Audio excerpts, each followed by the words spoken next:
90.7 big FM पर आप सुन रहे हैं Sonata act safety watch presents मंजिल पर नजर 8 to 8 मैराथन। मैं हूं आपके साथ याशी और अभी सरोजनी नगर लाइव स्टूडियो में मेरे साथ आ चुकी हैं 3 लीडिंग लेडीज कल्प वृक्ष एनजीओ से। कल्प वृक्ष एनजीओ से हमारे साथ हैं शिल्पा जी, प्रिया रजावत जी और Ravi Todak ji. A very warm welcome to all of you.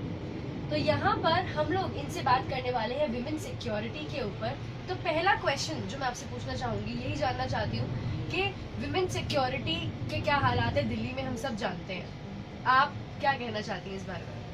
Women security हमारी दिल्ली में हम लोगों ने आई थिंक एक शुरू से हम लोग देखते हैं कि वुमेन सिक्योरिटी एक बहुत बड़ा इशू बनता जा रहा है। स्पेशली जब वो निर्भया कांड हुआ था तब से लोगों को लगता है वुमेन सिक्योर नहीं है, या वुमेन आजकल ज़्यादा लोग मोलेस्ट हो रहे हैं, ज़्यादा वुमेन मोलेस्ट हो रही हैं सड़कों पे। हमें समझ नहीं आता कि बट आज से 10 साल पहले या 15 साल पहले आप देखोगे शायद ये सब इश्यूज इतने नहीं थे जी।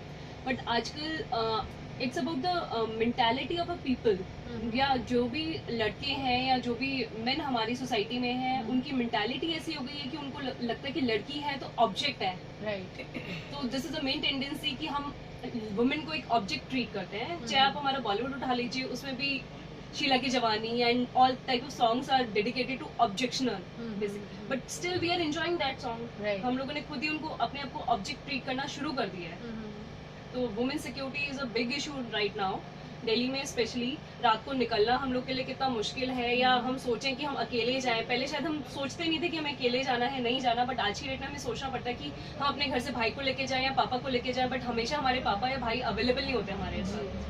तो वुमेन सिक्योरिटी बहुत बड़ा इशू है और आई थिंक हम लोग को उसके लिए कुछ ना कुछ ठोस कदम उठाने चाहिए, हमारी पुलिस को, हमारी सोसाइटी को, हमारे सिविलियंस को।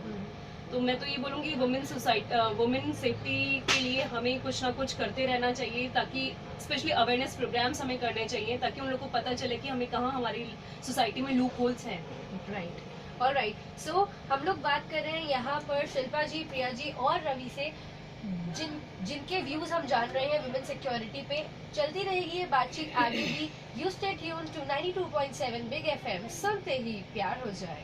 2.7 बिग एफएम पर आप सुन रहे हैं Sonata act safety watch presents मंजिल पर नजर 8 से 8 मैराथन। मैं हूँ आपके साथ याशी और हमारे साथ सरोजनी नगर लाइव स्टूडियो में कल्प वृक्ष एनजीओ से हैं शिल्पा जी, प्रिया जी और रवि जी। तो यहाँ पर हम लोग बात कर रहे थे विमेन सिक्योरिटी की। तो मैं आपसे जानना चाहूंगी कि जितने सोशल बैरियर्स लड़कियों पर लगाए जाते हैं, अगर ये सोशल बैरियर्स ना होते तो आपको लगता है कि लड़कियों का करियर किसी और मुकाम पर हो सकता था? जी बिल्कुल।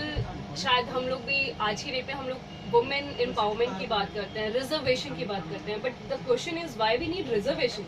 हमें क्यों चाहिए? आई थिंक हम भी उसी सोसाइटी का पार्ट हैं जिस सोसाइटी में मेल है। बट कि हम आज वुमेन रिजर्वेशन के लिए लड़ रही है, और आपकी चाहे पार्लियामेंट हो, चाहे आप छोटी छोटी चीज़ों के लिए हमें हर चीज़ में रिजर्वेशन चाहिए। चाहे अब हम लोग अपने घर में ही देख लें, घर में भी कहीं ना कहीं होता है कि अगर एक लड़का है वो रात को पार्टी कर सकता है, फॉर अ वुमेन पार्टी करना इज आफ्टर 9 मम्मी पापा के कॉल आने शुरू हो जाते हैं कि नहीं आप टाइम से आओ घर पे।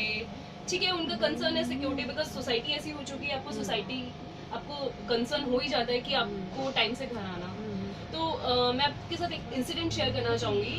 When I was in school, तो हमें शायद तब तक ये नहीं पता था फियर क्या होता है, कि हम लोग बड़ी नॉर्मल सी सोसाइटी में जीते थे। स्कूल टाइम से आते हैं जाते हैं, जैसे लड़के हम लोग कोएड पढ़ते थे तो कभी फील ही नहीं हुआ कि लड़कों के साथ रह रहे हैं, लड़कियों के साथ रह रहे हैं। आप एक नॉर्मल स्ट्रीट से जा रहे हो, आपको लड़के छेड़ के जाएंगे, तो दैट डे आपको लगा यार आर यू श्योर एक वुमेन को कोई भी आके ऐसे छेड़ जाएगा?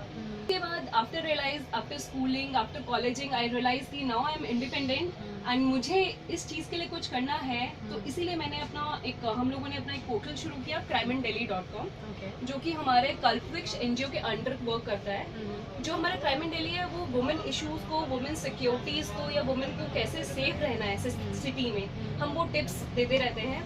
दिल्ली पुलिस के साथ हम कुछ प्रोग्राम्स सिक्योरिटी के ऑर्गेनाइज करते रहते हैं। देयर इज वन और टू मोर ग्रुप जिनके साथ हम side by side with in 15 days या छोटे छोटे आपके स्लम्स होते हैं वहाँ पे जाके प्रोग्राम्स करते हैं, ताकि उन लोग को अवेयर हो कि आप वुमेन वहाँ के स्लम्स एरियाज में बच्चों को पढ़ाई के लिए नहीं मिल पाता, उनको सेफ्टी सिक्योरिटी बिल्कुल समझ नहीं आता, तो हम लोग उनके लिए प्रोग्राम करते हैं।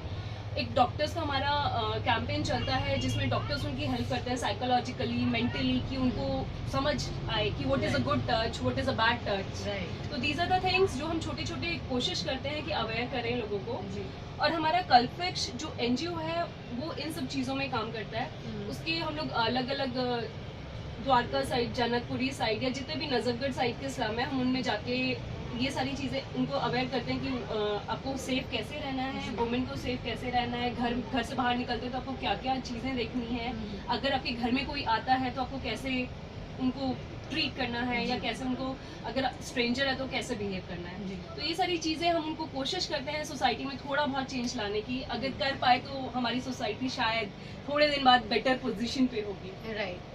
तो बहुत ही नोबल काम कर रहे हैं आप लोग। ये हमारे साथ जुड़ी हुई थी रवि टोनक जी, जो बता रही थी अपने एनजीओ के वर्क के बारे में कि कैसे ये लोग विमेन सिक्योरिटी की तरफ अवेयरनेस क्रिएट कर रहे हैं विद कल्पवृक्ष एनजीओ। आप सुनते रहिए 92.7 बिग एफएम।